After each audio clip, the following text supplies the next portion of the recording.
My name is Bennett Fishbain. I was born November 26 on Thanksgiving morning of 1925. My mother was Pearl Maislish Fishbain. My father, Hyman Fishbain. They both migrated from Russia, Poland. They met in Omaha. My dad came from St. Joe, Missouri, up to Omaha, met my mother, and they were married in 1910 or 1911. My mother had migrated here with her married sister, whose name was Dora Lindenbaum. Her husband, Ben Lindenbaum, had already arrived here a couple years before and then brought his wife over with their two children, Bess Lindenbaum Pollock and Pearl Lindenbaum Becker. And my mother came along with her older sister, and that's how they ended up in Omaha. They were related to the Slobodinskys and the Greenberg, Dr. Abe Greenberg's family, and that's how they came here. That family had arrived here earlier, and so my uncle, Ben Lindenbaum, came here. They all migrated from the same shtetl over in Europe, in a town called Svenuk. And I was the third child. I have two older sisters. My oldest sister's name was Jenny. She was born in 1913. She later, in her adult life, she married Iz Kosowski, and she had two children. My sister died very young at age 27 in 1941. My other sister, Julie Shapiro, is still very, very nice and well and lives here in Omaha. And she is a widow of George Shapiro. I was 7 years younger than Julie and 13 years younger than Jenny. I was my mother and my aunt, Dora Lindenbaum, they were of 5 children. All 5 of them migrated here, and they all had families.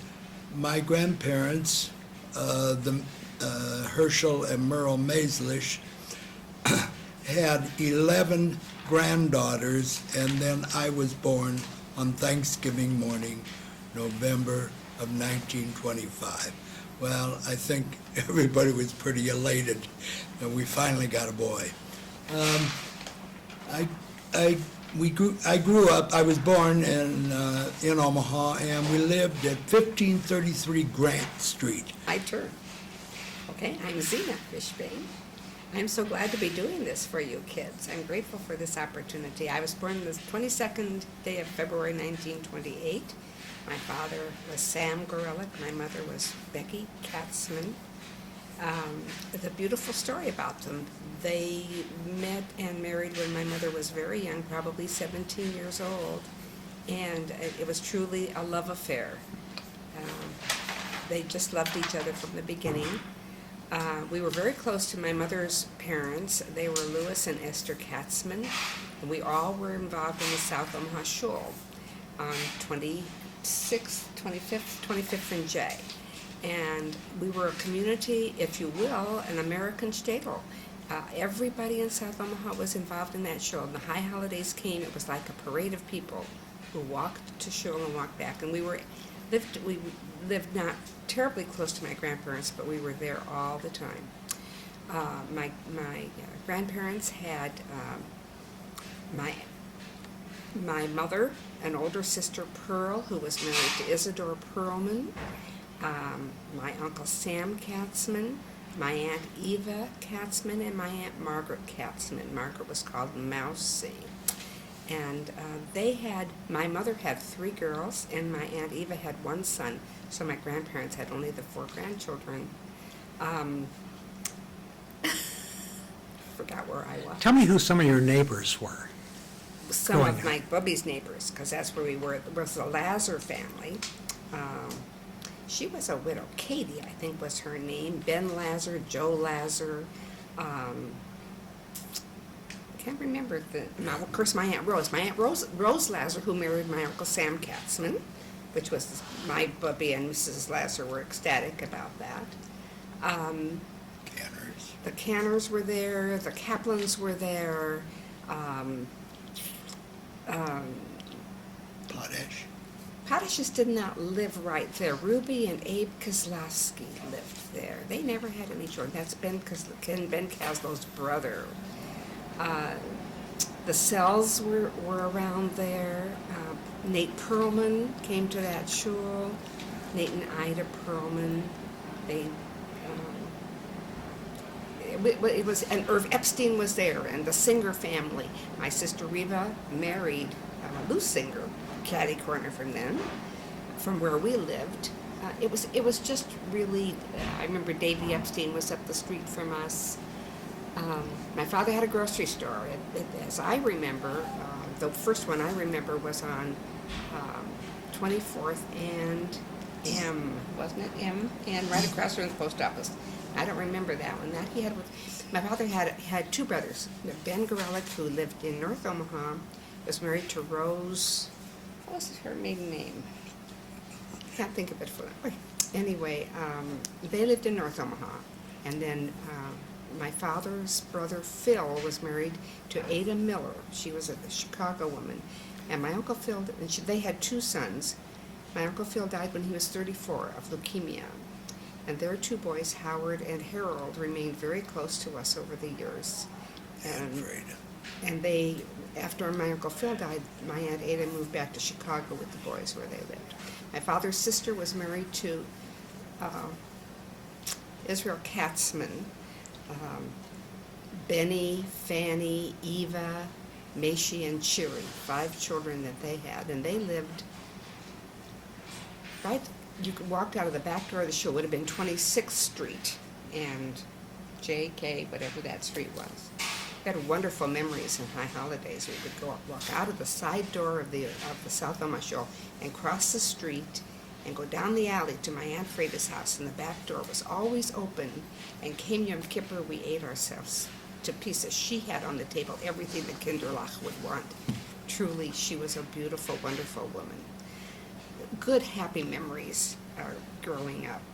What was the name of the South Omaha shul? Bennett Jacob. I'm just 99%. Did you ever ask?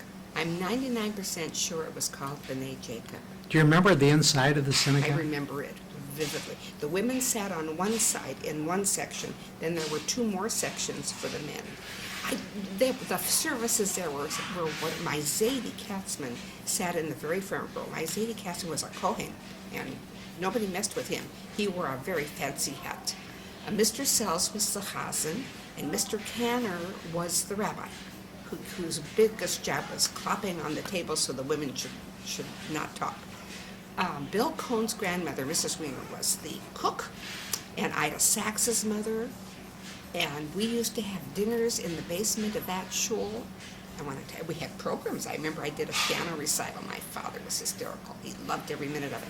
Tunky Perlman and I, we were in a piano recital, I think it was. But they had wonderful, wonderful dinners, and the upstairs of the show was it was a typical old, but the women had to sit way on the side, but there was no upstairs. Everybody was on the same level. We used to have a great time during High Holidays. All of the kids went down in the basement. We used to play games and talk and laugh until Harry Dvorsky would come down, and he was not married. He was a big man in those days. He seemed like a giant, and he would say, "It's enough already. Get out of the way. You kids are making too much. Just go upstairs and be in the shul where you belong." We all took off for maybe 10 minutes, then came back down to the basement again. It was great. It was wonderful. Bennett, let's hear about where you grew up. Well, it was North 16th Street, 2300 North on 16th Street. It was a diverse neighborhood. We had a lot of Italian families, Irish families. But there were a lot of Jewish people that lived in the neighborhood. The little grocery store that we did all our grocery shopping was run by a woman named Mrs. Foreman. Um, uh, and my Mrs. Foreman and my mother and our next door neighbor, whose name was Mrs. Shames, and she was also, just with Jewish people. Across the street lived the Barsons, and all these women, they never called them by their first names. They always addressed each other as Mrs. Foreman, Mrs. Barson, Mrs. Shames. They never called themselves by their given name. My mother's name was Pearl, but nobody ever called my mother Pearl. They called her Mrs. Fishbain. But that was kind of typical. I will relate this later in life.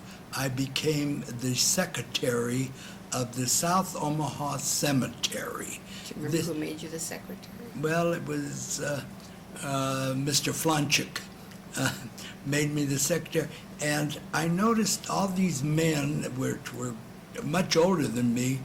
This was probably in about 1955 that I became the secretary of the South Omaha Cemetery, and these men were my parents' age, and they all called each other by their last names.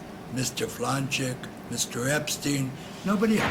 So this was typical of in those years, and of course that's gone. I went to Lake School, and that was at 20th and Lake. There was there were a lot of Jewish kids in that area. One of my best friends' name was Erwin Whitkin. Marcy Sivan lived across the street from us. Norman and Fred Barson lived across the street from us. And we didn't own an automobile. This was 1925. I was born, and in 1941 my father died, a young man. I think I was about 15, 16 at the time that he died. But we never had a car, so we used to take the streetcar. And we would take the streetcar from 16th Street, and it would take us all the way out to Elmwood Park on a Sunday. Sunday was the day to go to Elmwood Park in the summertime. We'd pack a picnic lunch and go out to the park for the Sunday night community sing at Elmwood Park. And there we would gather together with all kinds of my family's Jewish friends,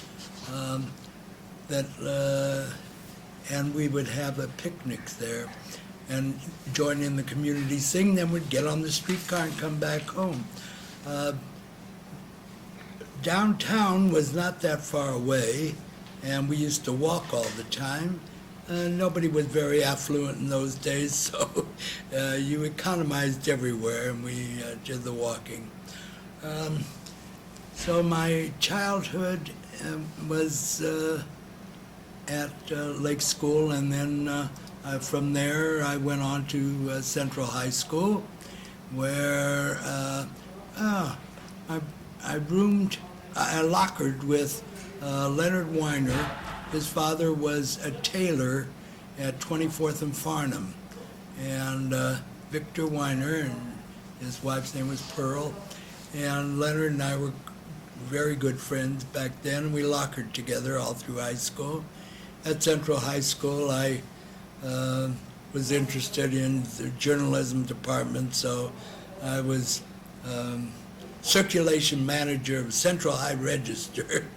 I graduated in 1943, and my really good friends at that time were Dorothy Kaplan and Sam Alloy,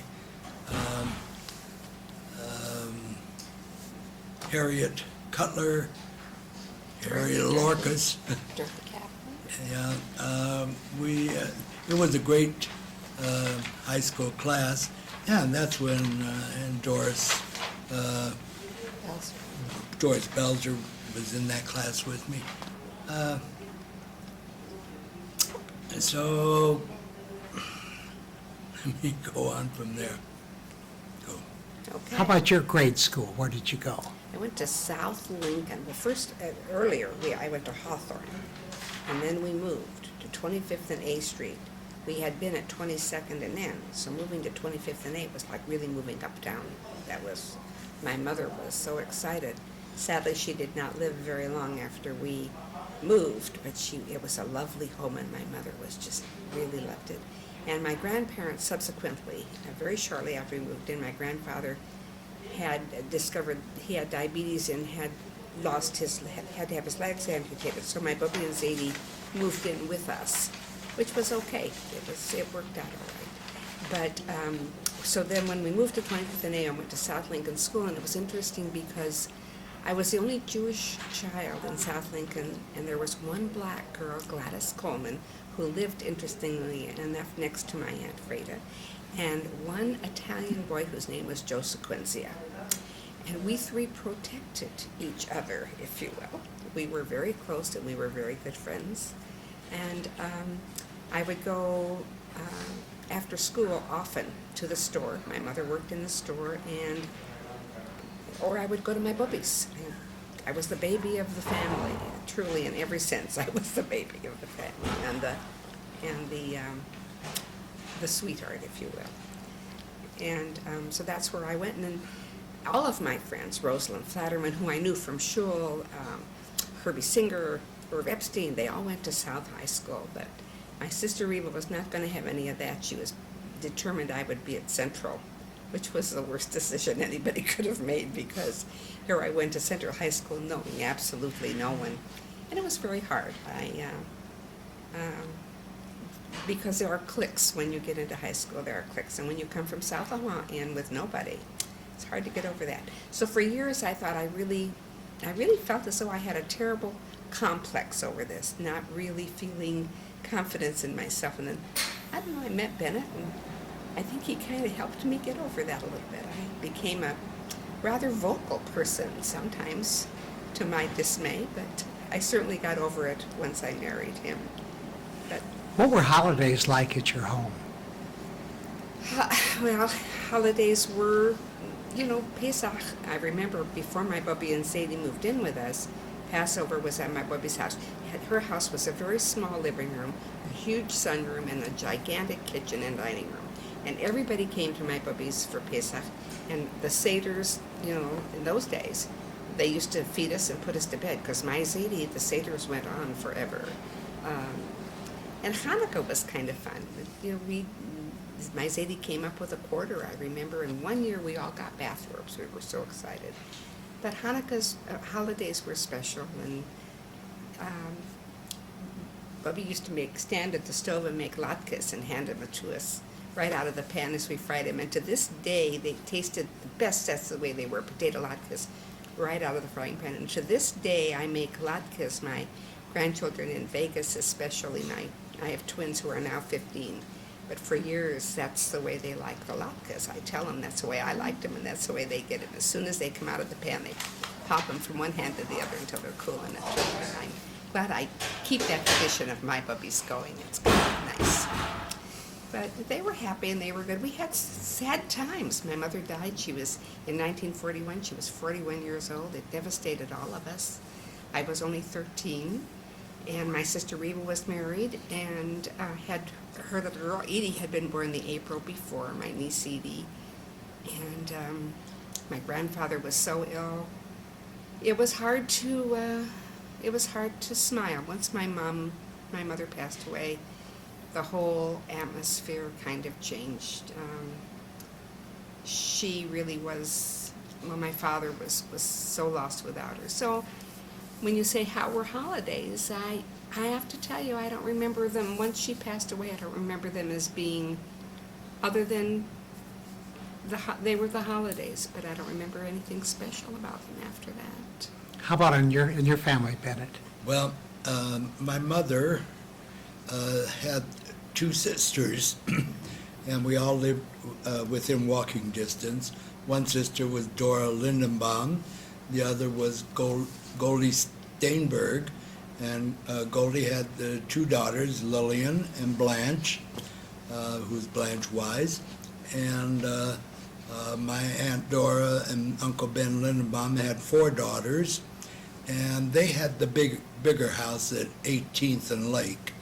And so, and my grandparents, my mother migrated from Europe in 1910 with her older sister Dora, but her younger sister, Goldie Steinberg, and my grandparents were not able to get to the United States till 1920. World War I had broken out, and there was no way of getting them here before that. My Aunt Dora and Ben Lindenbaum had the bigger house, and the grandparents sometimes lived with us, and sometimes with their daughter Dora, and much time with their younger daughter Goldie Steinberg. And so grandparents always lived there. So the holiday meals was always, as I recall, were mostly at the Lindenbaum house. They had the larger house. And the Seders were very traditional in the old times. I was quite young when my father died. My older sister had died April 7th of 1941. My grandmother died 10 days later, and my father died 2 months after my sister died. So my mother had lost a daughter, her mother, and her husband in a 3-month period.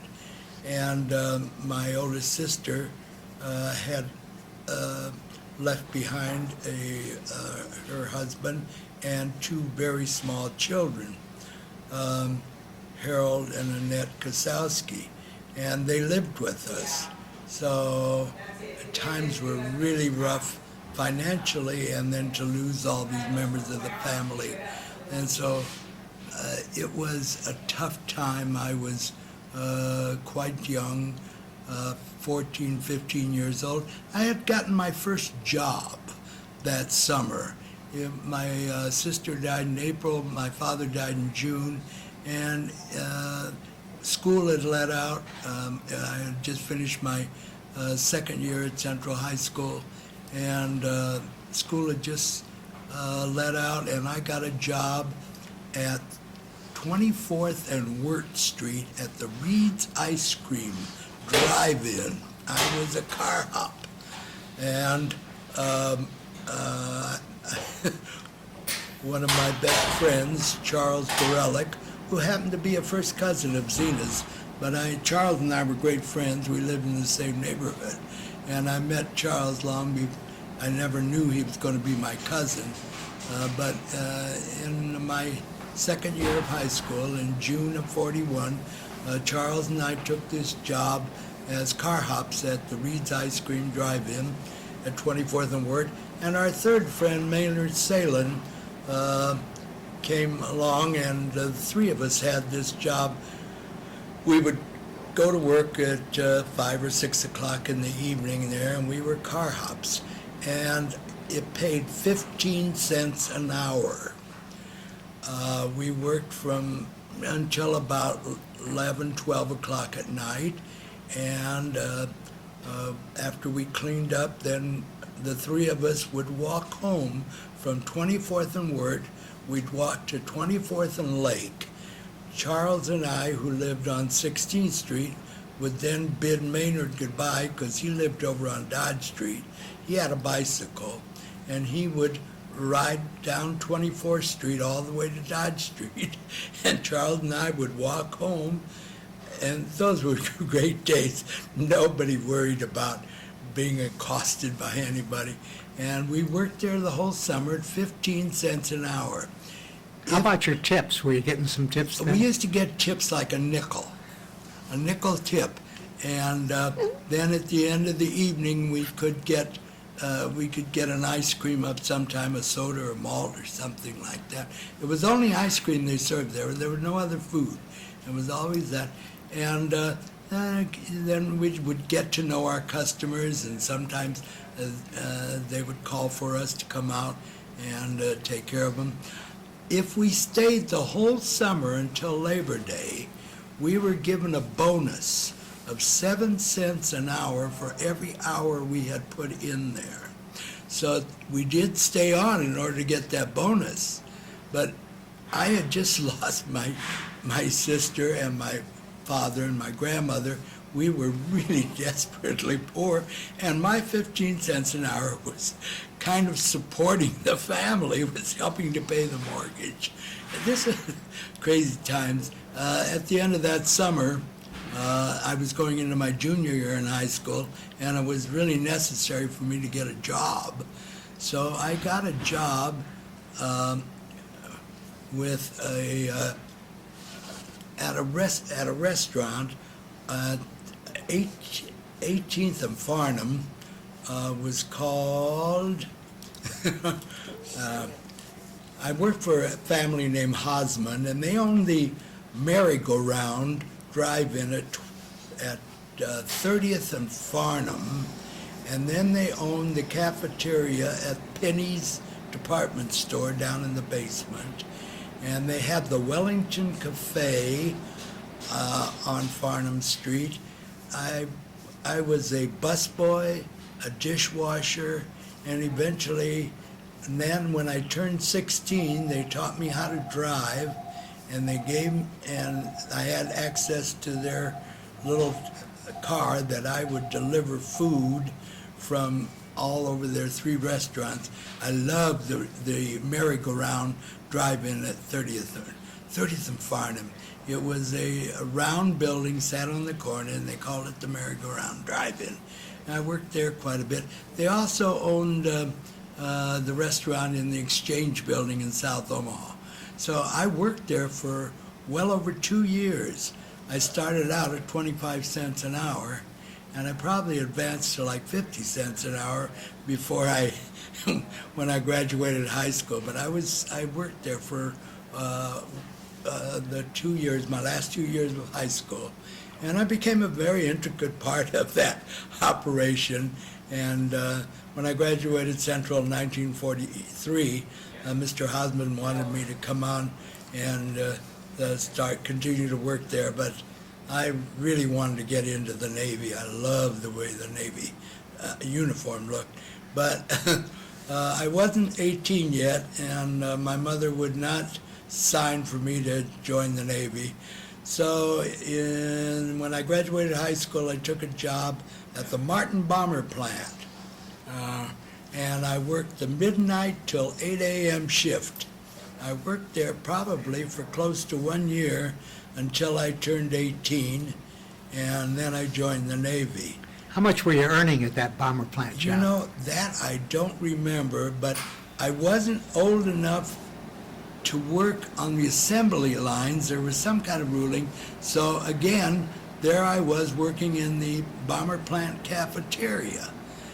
But I had so much experience with restaurants by that time. So I really don't remember what I made, but I know my younger sister, Julie, had gotten married about that time, so she moved out, and I was really the sole support of my mother. You said your younger sister, too. Yeah, but I was the sole support of my mother at that time. Zena, you mentioned something about you didn't feel you fit in at Central when you first got started. Did it get better as time went by? It got better because I was able to meet some people. Shirley Belzer and Manya Friedel and I became a threesome. But it was, well, and my cousin Lorraine, she was Charles' younger sister, and Lorraine and I were friends, but Lorraine was a year younger. And she came in because she lived in the right part of the city, and she came with a whole bunch of her friends. But I not only did not ever really, although I was after him, I was, for whatever reason, I thought he was fantastic looking. The circulation manager, the Central High Register, I used to chase him down the halls. Sometime later, when someone called me to go out with him, I said I really didn't know if I wanted to or not. He didn't pay any attention to me when I was a sophomore in high school. But I made a good friend, Arlene Weiner, who lived right very near where Bennett was, and I used to spend a lot of time at Arlene's hoping I'd catch his eye.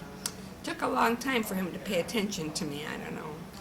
But I never did really fit in, and I actually couldn't wait to get out of high school. I graduated a semester early in order to get out, and I developed excellent clerical skills at Central. I never expected to go to college. Neither of us ever expected we'd be able to go to college. And so I was took excellent shorthand. I still do typing and secretarial skills, and upon graduation went to work for the Selective Service. And at that time, a civil service job was just perfect. Government job, boy, at age not quite, or just about 18. My job was to send the greetings letter out. And then I would round up the boys at the Burlington station to pass out their paperwork to the sergeant on duty, and the mothers would look at me very unhappy because I was the one who tore their boys away from them. But I was very happy working until, again, my sister Reva decided that I had to go to college for 1 year, and I never really enjoyed it. I put in the year I went to the University of Minnesota for just a year and came back and went back to work. That's what I like doing, so I went to work then. And I actually then, when Bennett finally paid attention to me and we were married, the Monday after we were married, he took me to the employment agency in Chicago. He was going to school, and his what was that pay that you used to get? You used to send it to your mother all the time because she needed it. And I got a job with Bausch & Lomb Optical at 30 South Michigan, North Michigan, $50 a week. And I'm going to tell you, I was the envy. He was the envy of all of his classmates, and that was what he did. He found me a job so I could support him in the manner he wanted to become accustomed to. Me, who came from a home where we always had 2 bathrooms, to living in a one-room in Chicago. His mother came to visit. She says, "I should kiss your feet." Do you remember that? But it was good. It was all right. It was okay. Well, then, Bennett, did you go into the Navy like you wanted to? Yes, I went into the Navy in 1944. The summer of 44, I went into the Navy, and I was in the Navy for 2 years. I was discharged in April of 46. The war was winding down. The war ended in 45. So by the time I'd gotten all my training in, they were not sending people overseas anymore. So I just spent my whole Navy career training Seabees and Marines in the amphibious forces. I was stationed on Long Island, New York for quite a while, and aboard a LCT, a landing craft ship, and training Seabees and Marines. And it was, I got to see New York, I got to see the whole East Coast. It was a wonderful experience, and it provided me with the GI Bill that allowed me then to go on to college. So when I got out of college, when I got out of the Navy in April of 46, and I spent the summer in Omaha, and then in September I went off to Chicago, where I was accepted to Northern Illinois College of Optometry, where I started my college career to become an optometrist. This summer, after I got out of the Navy, I remember I went to work for a close family friend. His name was Dave Hahn, and Dave Hahn owned a dry goods store where the old market is now. And in those days, it was the old market, and that's where all the produce was distributed to grocery stores and restaurants. People would come down there.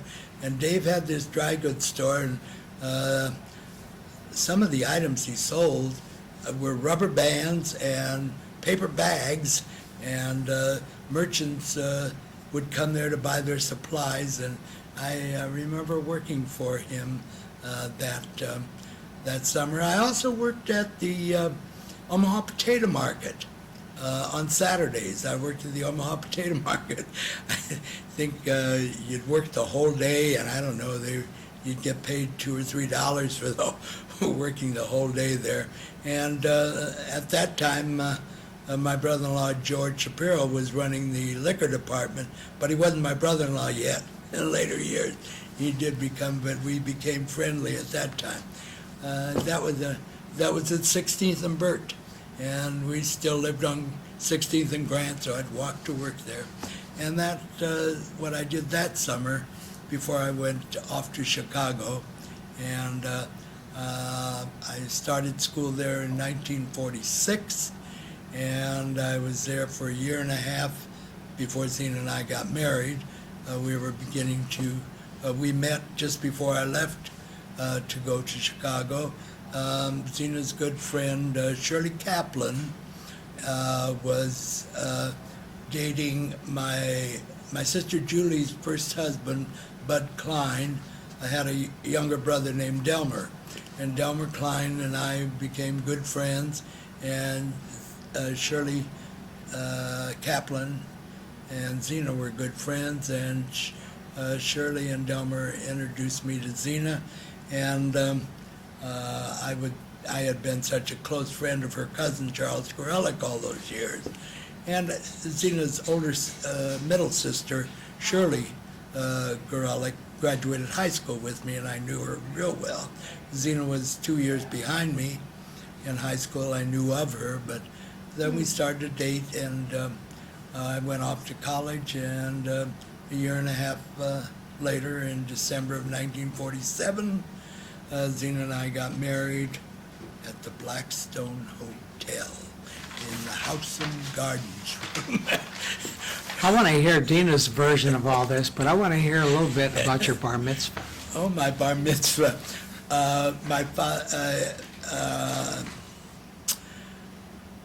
Times were really, really tough. I was born in 25, so in 1938, it was terrible times, depression. There was no extra money for anything. But bar mitzvahs in our particular family were not like they were later on, or like my kids had. On a Thursday morning, I had been going to Hebrew school at the Jewish Community Center at 20th and Dodge. Ever since I was quite young, I would go there a couple times a week. And so I was preparing for a bar mitzvah, but you weren't prepared for a bar mitzvah. You were preparing to learn to daven. And on a Thursday morning, I went to our synagogue, which was at 25th and Hamilton, and Rabbi Feldman, and that was that little shul that's sat up there. The Kirschenbaum family was a real part of it. And I went with my father and my uncles, and I don't recall even that my mother came. It was just traditional in that time to be called to the Torah.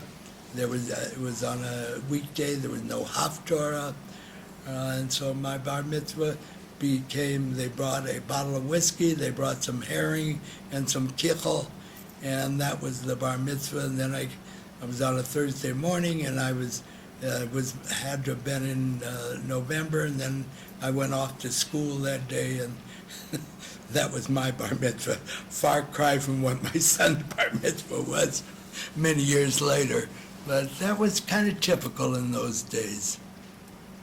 Zena, What? tell me about that first date. I don't remember where we went. Probably went to the Council Bluffs, that Shapery. Yeah, we might have. We Delmer liked it. wouldn't I be. don't remember anymore, and I really don't remember anybody. Remember, don't forget, I told you before, I was very, very shy and inwardly insecure. So he really, Bennett really was the one who kind of drew me out. And we talked, and we liked each other. And then every time he would come home, he'd call me on the telephone, and we really had a courtship of letters. Where are those letters? Of letters and telephone calls when he was in town. It was kind of a different. I mentioned my sister a few times because she was looking for vicariously, she wanted me to marry a doctor, wealthy family, and every time she wanted me to do this thing, she wanted me to be at Central, she wanted me to go to college, because she always felt there was something better for me there. She might have felt I had more than I thought I had at that time. And so when we decided we were going to get married, she was far from happy. And if my sister was far from happy, my father was far from happy.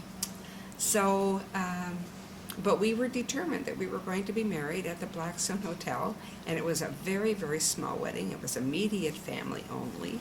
And I do remember her saying, as I got ready to walk to the chuppah on my father's arm, "It's not too late."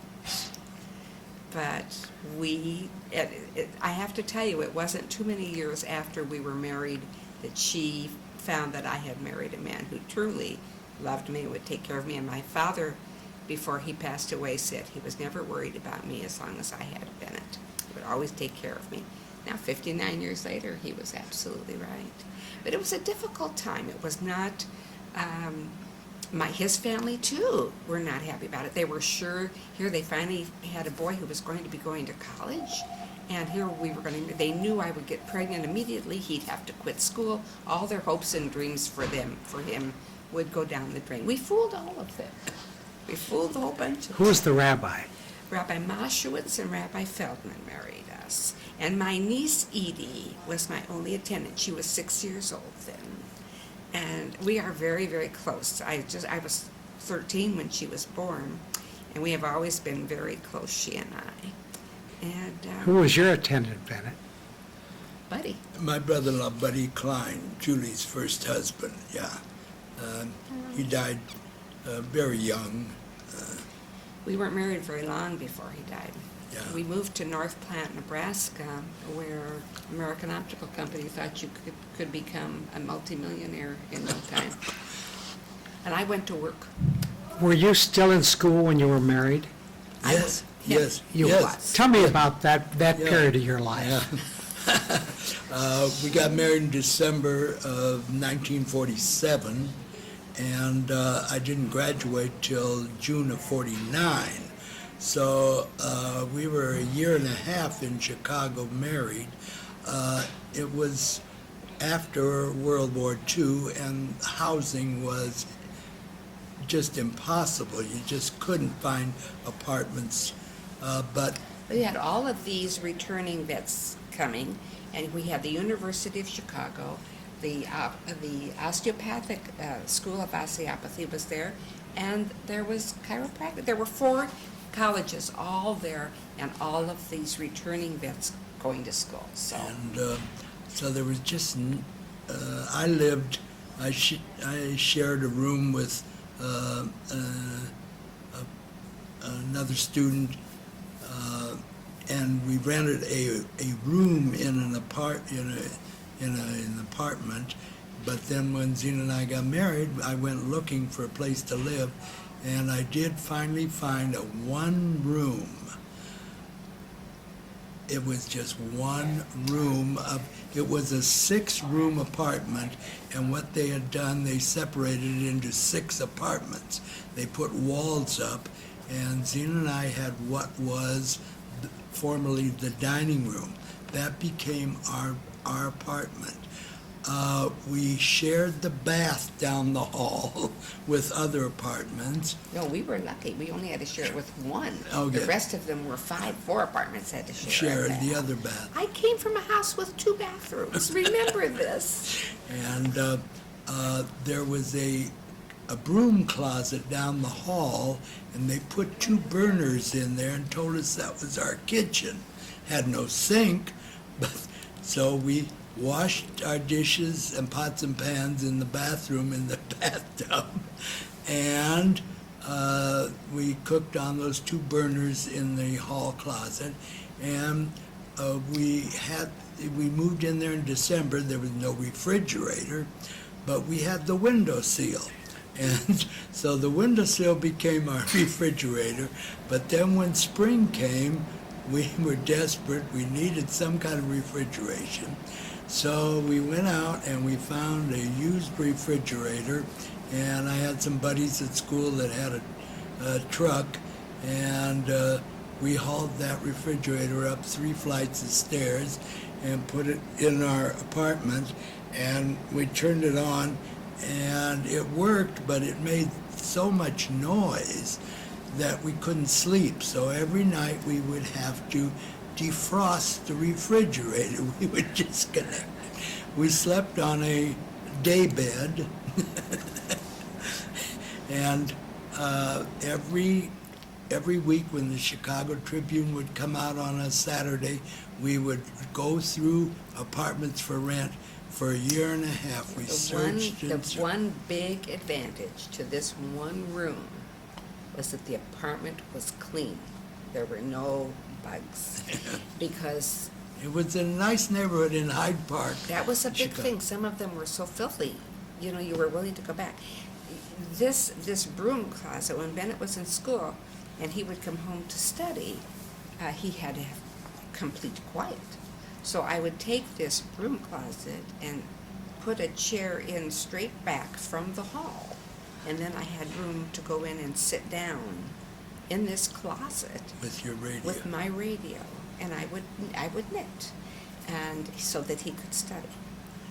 I was very good to you. Yeah.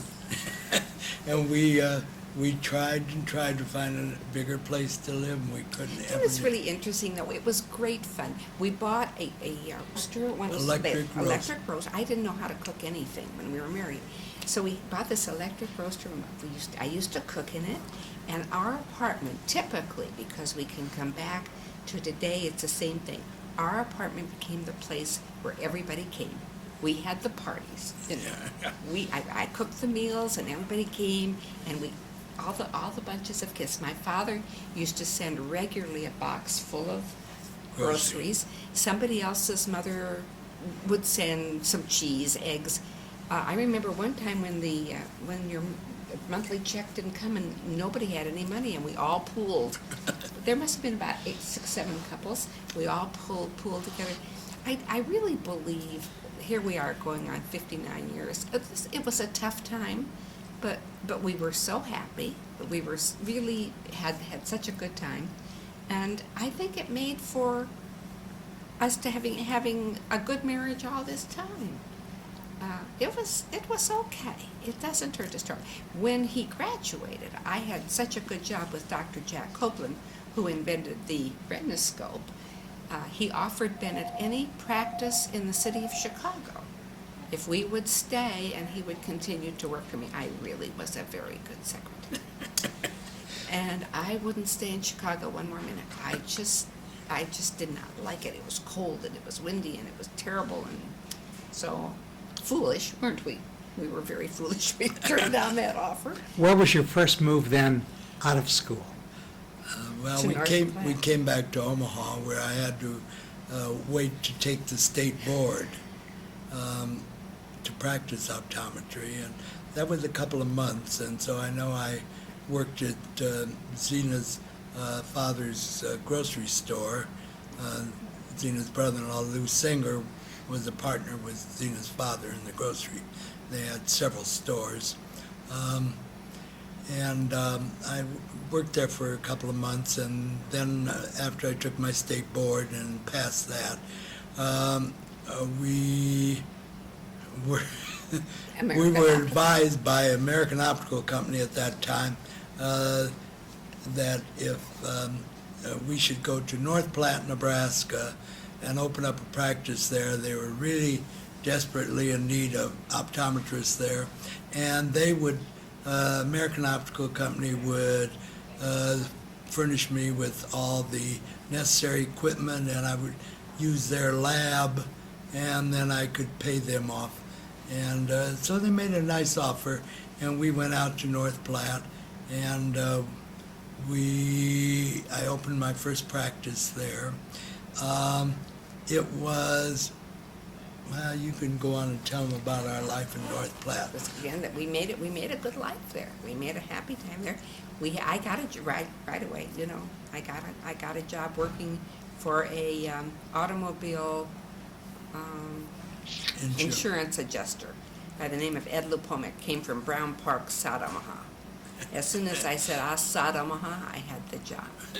And I worked for Ed, and I worked after I got pregnant with our first child, with Barbara, and even after I had Barbara, I used to take her to the office. He didn't care as long as I would come to work. He didn't care what I did, and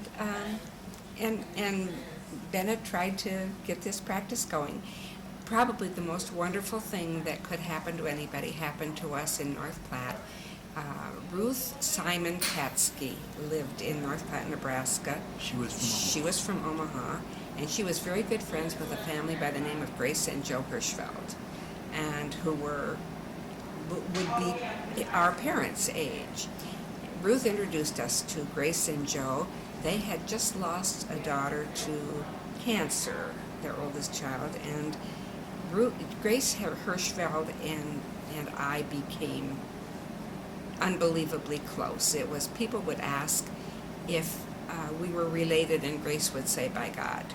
And that was what it was. And Joe adored Bennett, and they took us in as if we were their own. We had very little money. The practice was not going well, and by this time I really could not work. I had Barbara.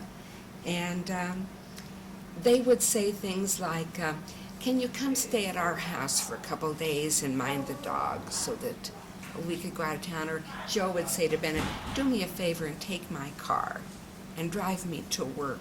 Remember when I had Barbara, at that time Mutual of Omaha, Metropolitan Life Insurance, I think, was the insurance company. And this was in 1951. Barbara was born, and the hospital, I stayed 9 days in the hospital for $100. Cost what it cost. Had a private room even. And of course, that was Joe Hirschfeld had put that hospital up, so I was treated pretty royally. But they wouldn't accept the insurance payment, and they wouldn't file for the insurance. So Bennett needed $100, and Joe said, "You meet me in the parking lot, right?"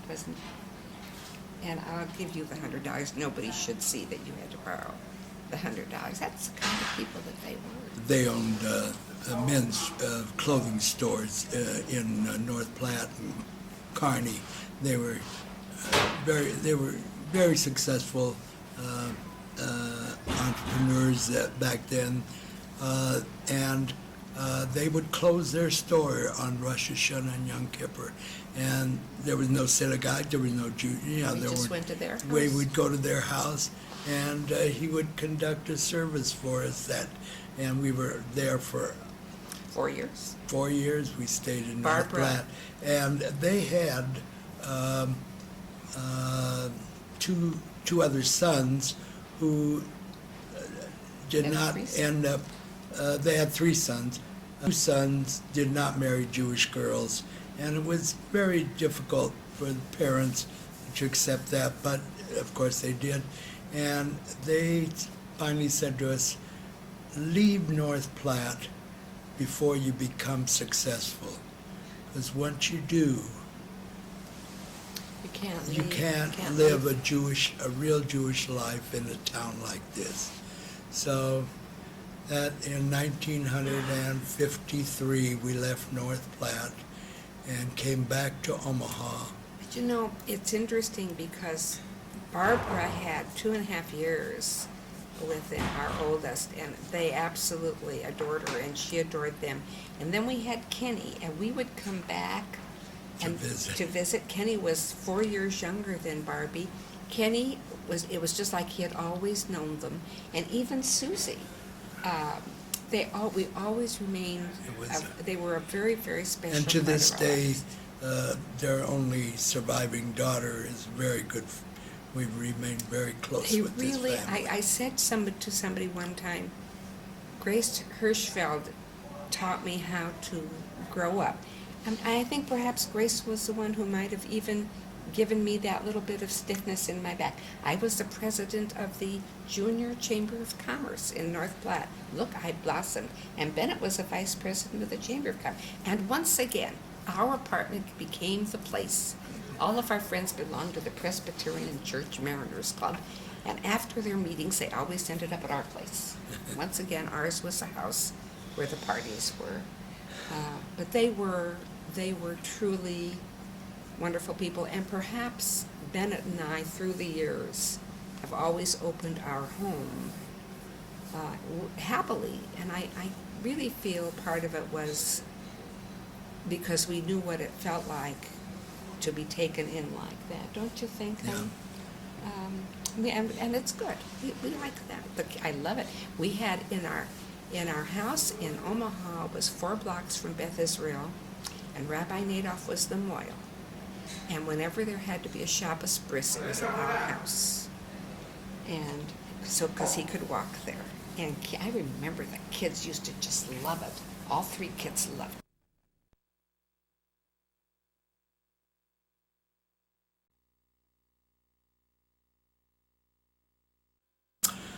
We left North Platte in October of 1953. We left North Platte on a Friday or Saturday, and I had already been to Omaha, and I had been in contact with Harry and Nate Greenberg, optometrists who had Greenberg Optical Company, and they invited me to come join them. And we left there on a Friday, and on Monday I went to work for Harry and Nate Greenberg. And at the Greenberg Optical, we were at 1518 Farnham, opposite the Henshaw Hotel. They were a couple of really great entrepreneurs. They were the first radio advertisers in Omaha. And they did a great job of it. Everybody knew their commercial. Gold-filled rimless octagon glasses for near or far.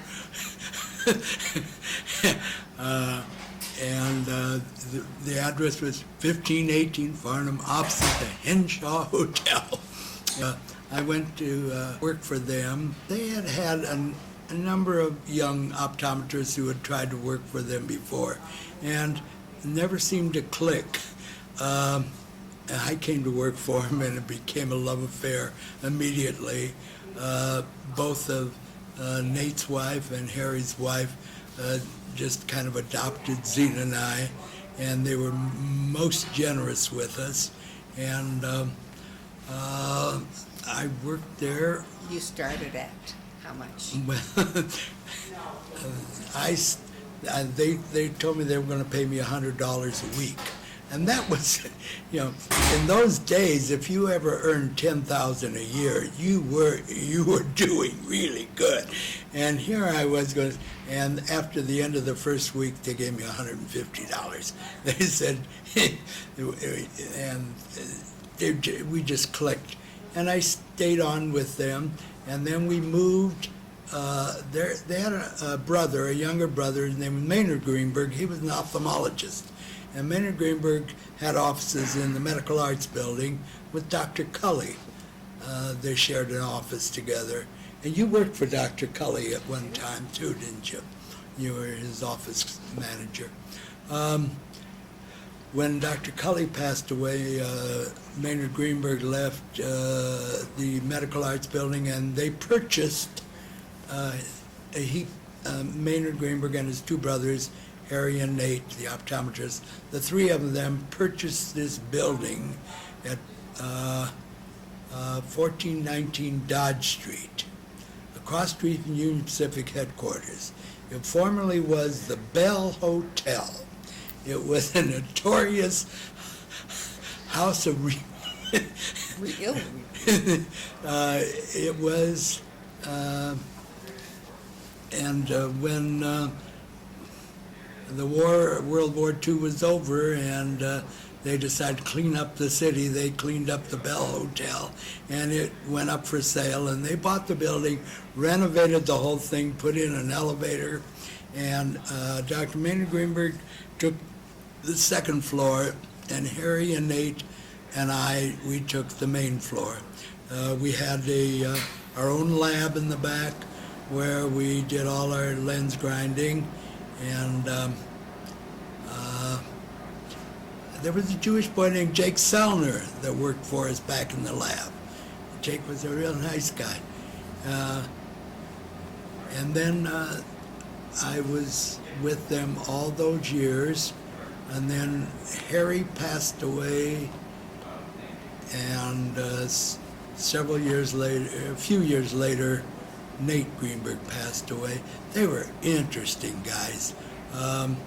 Nate Greenberg's wife, Ruth Greenberg. Yeah, she was a brilliant woman. And I got to know, what was her brother's name? Phil Levy? Levy, yeah, Isabel Levy's parents were, and so I got to know them. Maynard Greenberg had two kids that I got to know really well, Avram, and I forget the daughter's name, she moved off to Chicago. And then Harry Greenberg's son, Richard Greenberg, graduated from med school and went on to study ophthalmology, and he became a partner with his uncle Maynard. And the two of them occupied the second floor, and I was downstairs on the main floor. Then when Maynard passed away, and then Nate and Harry passed away, and then Richard Greenberg and I worked together in that building for all those years until 1995, when I decided to retire.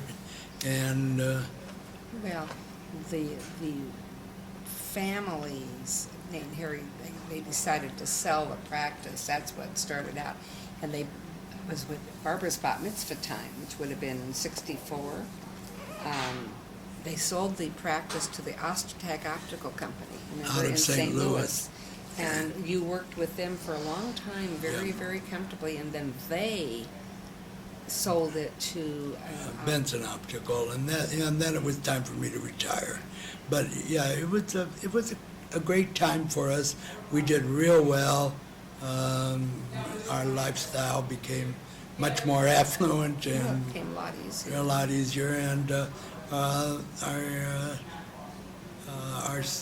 although our youngest daughter Barbara was born in North Platte, then we Our moved. oldest. Then our son Kenneth was born in Is it 1955. time to talk about the kids yet? And then 10 years after Barbara was born, our daughter Susan was born. And our very first apartment in Omaha was at, Zalkin's building on 50th and Underwood. yeah, around the corner from, what was the Baum's drugstore? Yeah. Is it still there, I wonder? And we lived in that apartment building with Byron and Tilly Rasnick. Well, and she married a Goldberg. She was a Zalkin. Oh, we had good times in that building. Again. Yeah. And Now let's talk about the children. Now we have to talk about the kids. I've been waiting to talk about the kids. Well, Barbara is our oldest. She was born, as we said, in North Platte, April 23rd, 1951. And Barbara was, she is little. She just was tiny, petite little thing. but she was talking before she was a year old, like, look at the tree, look at the birds, look at the bees, look at this, look at that. She just had so much to say. And I would take her to downtown North Platte, and I would hold her, and she'd start chattering, well, it's a blue car, it's a green car, oh, there's a lady, oh, it's a hat, look at her hat. And this woman stopped me one day, and she said, looked at me, and she looked at Barbara, she said, are you a ventriloquist? How could this be? But when Barbara was born, we had such good friends, and one of them was a radio announcer, Bill Wood.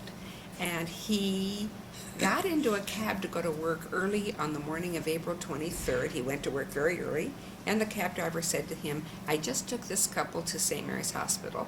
They're getting ready to have their baby. And Bill, of course, picked up and said, who was it? And now his whole morning broadcast was devoted to the arrival of Barbara Jen Fishbain. And it was, we had a tape, he did a tape one time for her, I'm sure she still has it. It was such excitement, our Barbara came. And she just was the best baby and such fun, and of course she adored her dad. We used to have, in North Platte, come dressed as a song title parties. And as she got older, she was only 2.5 when we moved there, but she used to be terribly impressed at the way some of these people would come. And with some woman, I dressed up one time with garlic around my neck. I remember, as little as she was, she thought there was something wrong with that. Then I went out dressed up for Halloween, and once again she said she didn't think that that's what mommies were supposed to do, but she managed to like me anyway. She was just a darling. And then when Kenny came, she was just a perfect big sister. I used to put Kenny into the playpen, and Barbara would climb right in with him. And no matter what he wanted, she was right there. She was a perfect little mother. And then Kenny learned how to break apart the spokes in the playpen and get out on his own. Kenny was way different from Barbie, and he was a typical little boy, and he was good, but he was a little bit stubborn. Typical boy, I guess. So he and Barbara used to have battles every once in a while. They would fight, as sisters and brothers would. But I remember one time Kenny, we went to Elmwood Park. Kenny wanted to catch lightning bugs, remember? And so we brought them home, and then we told him we had to let them go free. No, that was not going to work. He was going to make a garden in his room with the bugs, with the lightning bugs. Gave me a tough time, my Kenny. I used to tell Bennett that he was going to grow up to be a fine, upstanding citizen. Would Bennett kindly come to the institution to let me know how he was doing? And he got past that. By the time he was, of course, his bar mitzvah group, the Hebrew school teacher from this bar mitzvah class, David Finkel and Tommy Rifkin and Dick Katz, and this Hebrew school teacher at Beth Israel literally became a plumber, I think, after he got through with these boys. Sophie Katz and I we didn't know what to do with these kids. Well, they were smarter than any of the teachers were, that was for sure. And of course, at about that time, I became the president of the sisterhood at Beth Israel Synagogue. Didn't work too well, but by about the time that he went into high school, I remember he was already mature, responsible.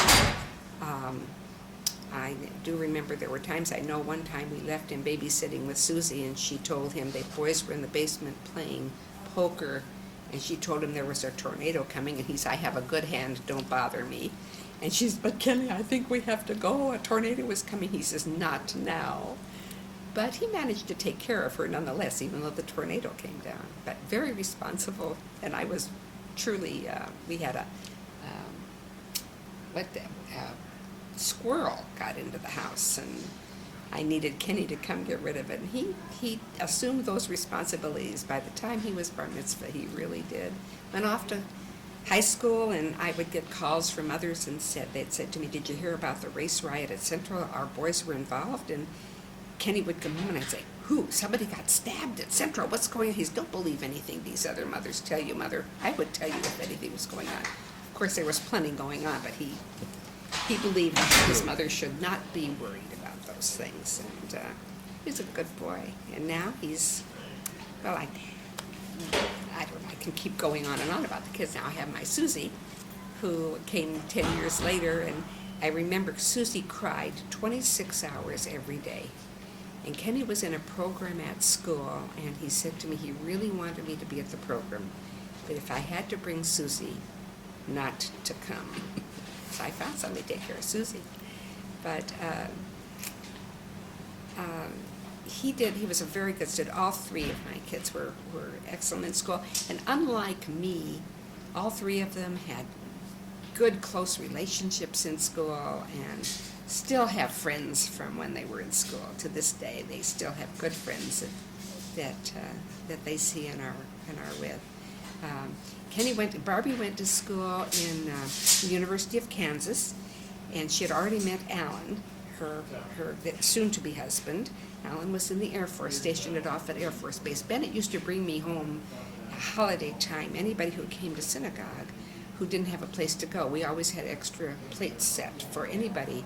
He would go to services and bring them all home for dinner. And one Thanksgiving, he brought home 4 boys who were at the synagogue from Offutt. All four of them ended up marrying Omaha girls, and my Aunt Barbara married Alan. One of them, Ben Lobb, married Nancy Stern, and one of the boys married Gail Diamond, and I can't remember, maybe there were, but, so she went off, he had to go back, and they became engaged. Robbie and Alan subsequently became engaged, and Barbara went off to the University of Nebraska at Omaha, and the University of Kansas at Lawrence. And then they got engaged, and she decided to come back to Omaha then and go to UNO. And Alan went for his second tour of duty in Vietnam. And tragically, he was in a plane explosion, and there were only 2 survivors from that crash. And he came home severely wounded, but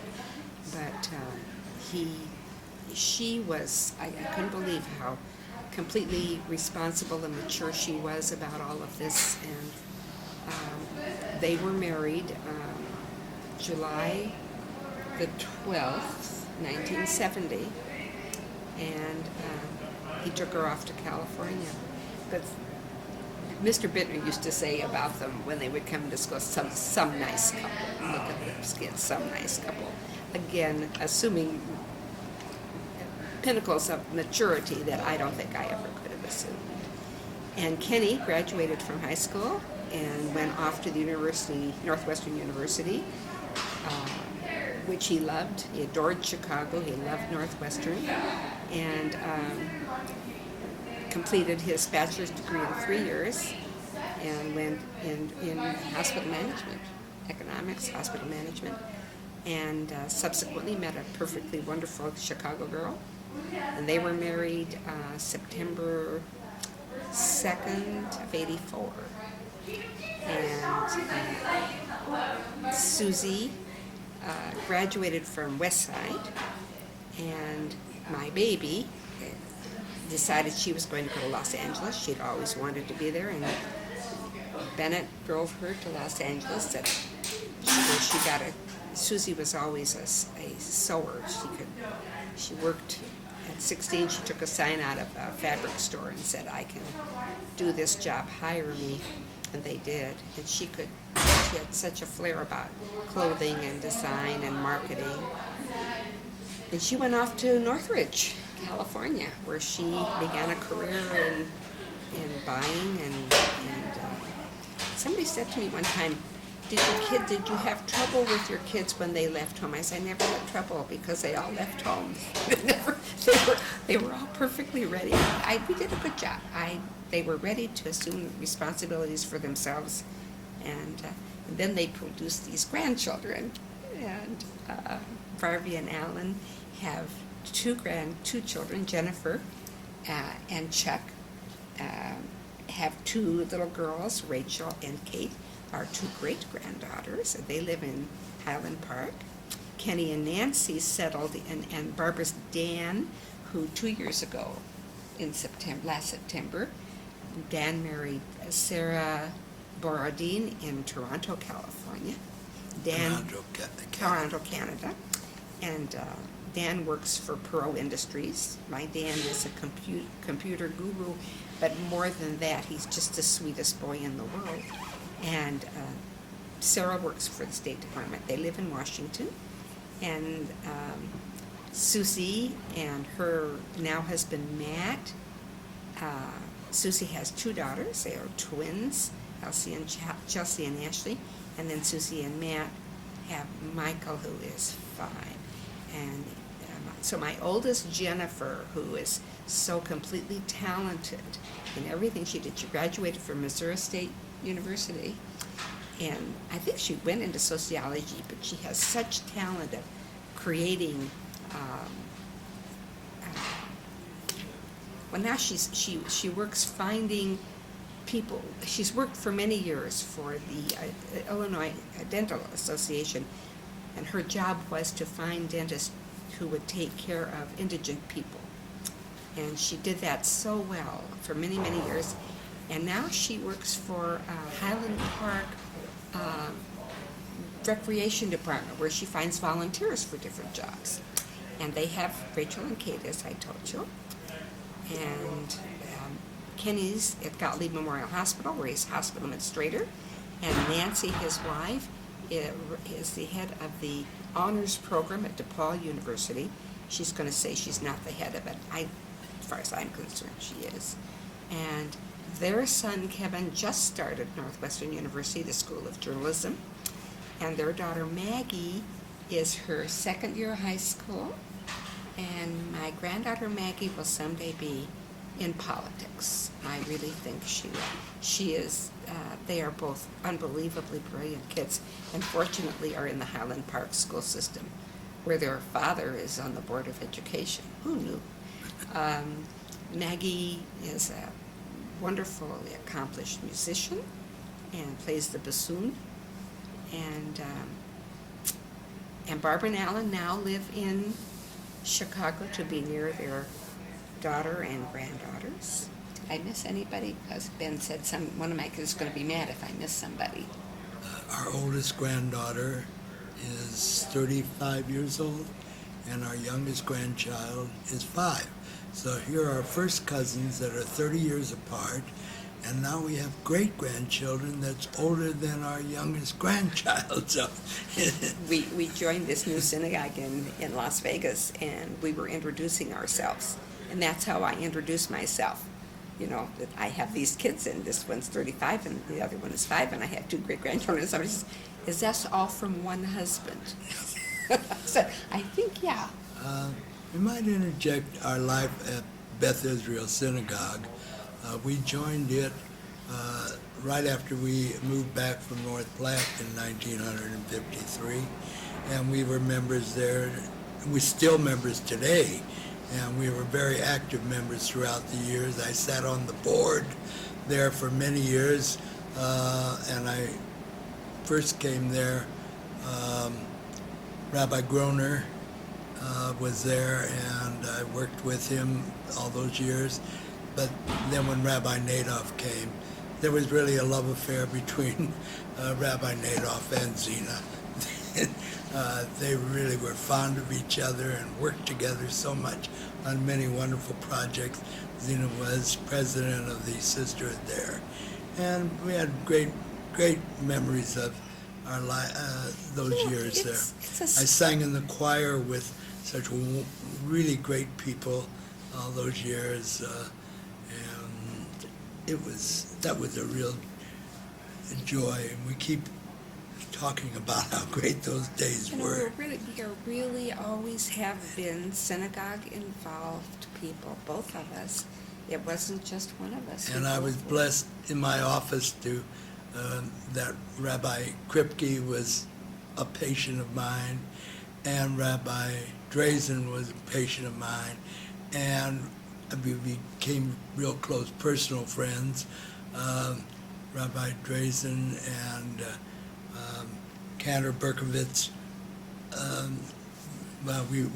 Cantor Berkovitz was at Beth Israel, and when Barbara was bat mitzvahed, and then he was at Bethel when Barbara's daughter was bat mitzvah, Jennifer. His brother was at Beth Israel when Susie was Yeah, bat mitzvah. and all of these rabbis, Zena carried on such a traditional home that all of these rabbis would come to our house to eat. And that was always such a joy for us that we had that kind of a home. And thank Zena that we did that, and that was a great joy of our life too, and the children. You know, I just really feel that things pass down. I talked about the potato latkes with my bubby Jennifer. Jennifer and Dan recently told me, and it gave me such joy, that very happy memories that they had. They used to come to our house on Saturday night for the night, and then Bennett would take them to Sunday school on Sunday mornings. And Friday night dinner at our house was, you came, you were there. It was a Bubby and Sadie's, and everybody came for Friday night dinner. And interestingly enough, for many years, my kids, no matter where they were at our house for Pesach. It was just until recent years that, because of school conflicts, that we couldn't all come together as the kids got older. But they all grew up. Pesach was the holiday when everybody came home. I love my children. I love my grandchildren. I love my husband. I suppose all of that follows down. I have to tell you about Bennett's mother. You know, daughters-in-law and mothers-in-law traditionally don't get along, and we didn't. That was not my mother-in-law's fault. That was my fault. In the beginning, we didn't. But I used to say my mother-in-law was good enough and patient enough to wait for me to grow up. And she did. I remember telling her before Susie was born that I wanted to make the house kosher. And Bennett was not excited about doing that. He was raised in a very kosher home, and he really liked the freedom of not having that. But I told him I felt it was important for us to do that the children shouldn't. If we didn't keep kosher, my mother-in-law no longer had a home for all of us to go to. And if we didn't keep kosher, our children would never know what a kosher home was. Oh, you Tochter, she says to me, you don't know how crazy that could make you. But she was really thrilled. My mother-in-law used to come to us every Shabbos. Friday nights, Bennett would go get her. She'd have Shabbos dinner with us, with the children. Then she'd go with us to the synagogue. She was at the share home then. She lived there for many years. She was, for a woman who suffered so in her early years, I remember she used to say, God slapped me on one cheek and he kissed me on the other. I don't think she ever thought badly of anyone. She could always, I just never heard her talk badly of anyone. And I know there were times when we inadvertently or without thinking would have hurt her. It didn't make any difference. We were her kids, and she loved us without any question. And if I am what I am, I really think she had a lot to do with that. My children remember her with real love, and I do too. I had my own mother was gone. I'm so young. I loved my grandmother completely. I said one time to my sisters when we were together and before they passed away, do you ever remember Bubby hugging us?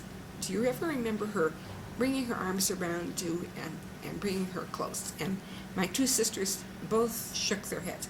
We knew she loved us. I mean, it was there without her doing that. I want to take my grandchildren. I want to hug them so hard they're attached to me. And that's the way my mother-in-law was. She loved her grandchildren so much, all of them. She loved her. Of course, she loved him. And as he was the youngest, he was her pet. And everybody gave in to him. But if there was ever an issue between he and I, she always took my side. Didn't she? She was a special lady. She made me a better mother. I believe it. All of the women in my life made me a better mother. Me.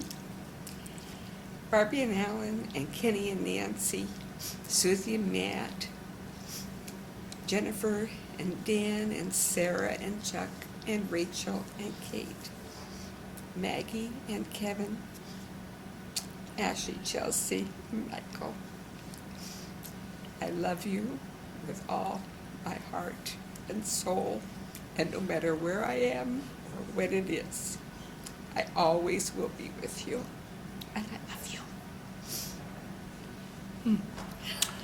Well, I guess that says the same for me. You know how I love all you kids. You've made Daddy, I'll always be there for you. you've made us proud, and we love you.